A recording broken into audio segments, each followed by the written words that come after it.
সকললৈ মই অনুৰোধ কৰিছোঁ, যিসকল উদ্যোক্তাই এই লাচিত যুৱ সংঘ হিচাপে জন্ম ইয়াত স্থাপন কৰি বছৰৰ মূৰত তেওঁলোকে এই প্ৰতিষ্ঠানখন আগবঢ়াইছে, অশেষ কষ্ট কৰি বহুত অৰিহণাৰ মাজেৰে।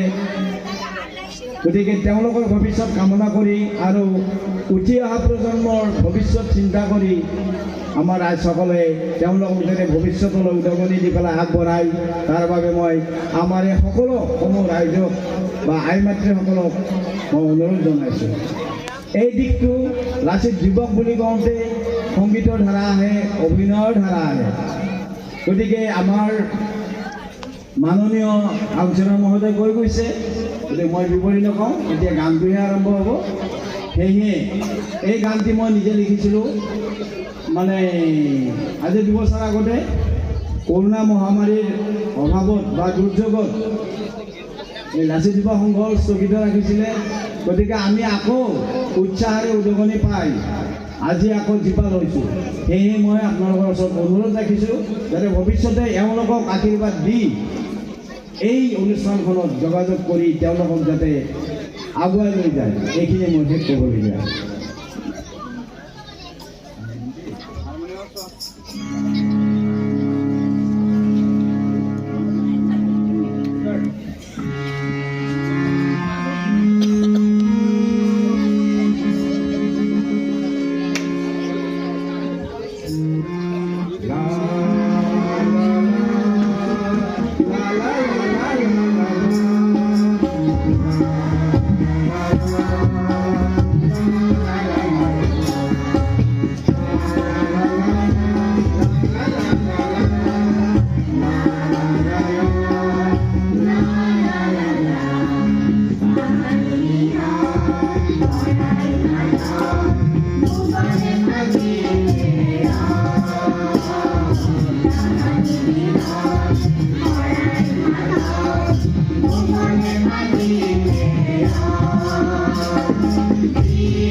দিনটো কাম কৰি কৰি সেই বনৰ পৰা ভাগৰি পৰিছে।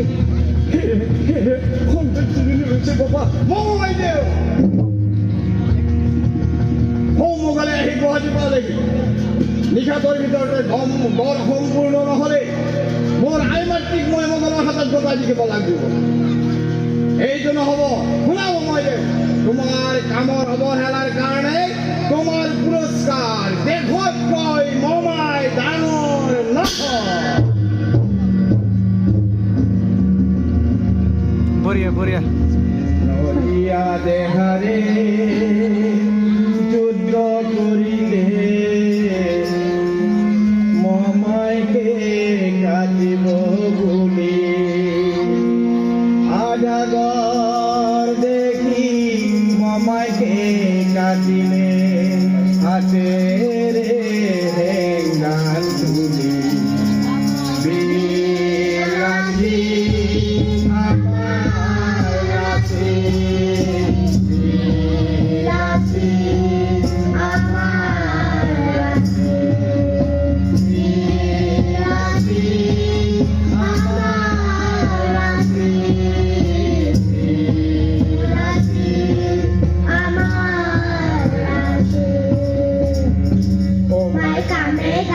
ঘর ও ভাই একে লগে ঘর ও ভাই কানে কানে ঘর ও ভাই একে লগে ঘর ঘর বন্ধা কাম থাম মিলি জুলি ঘর কানে কানে ঘর ও ভাই একে লগে ঘর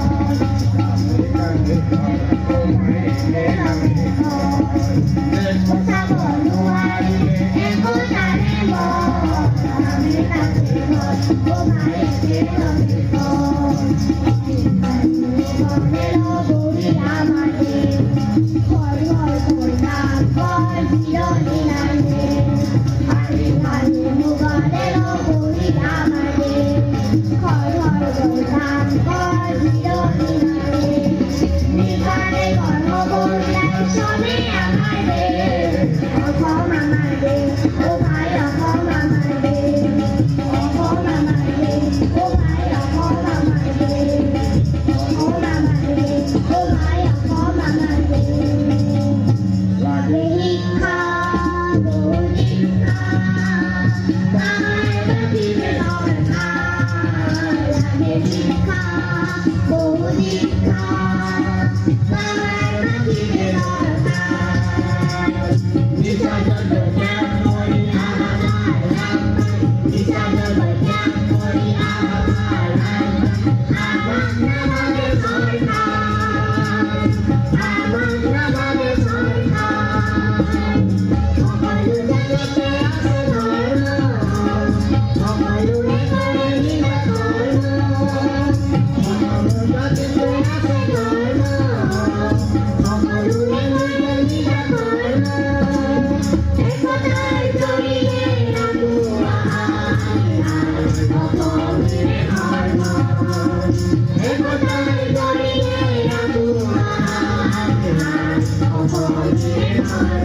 Bye.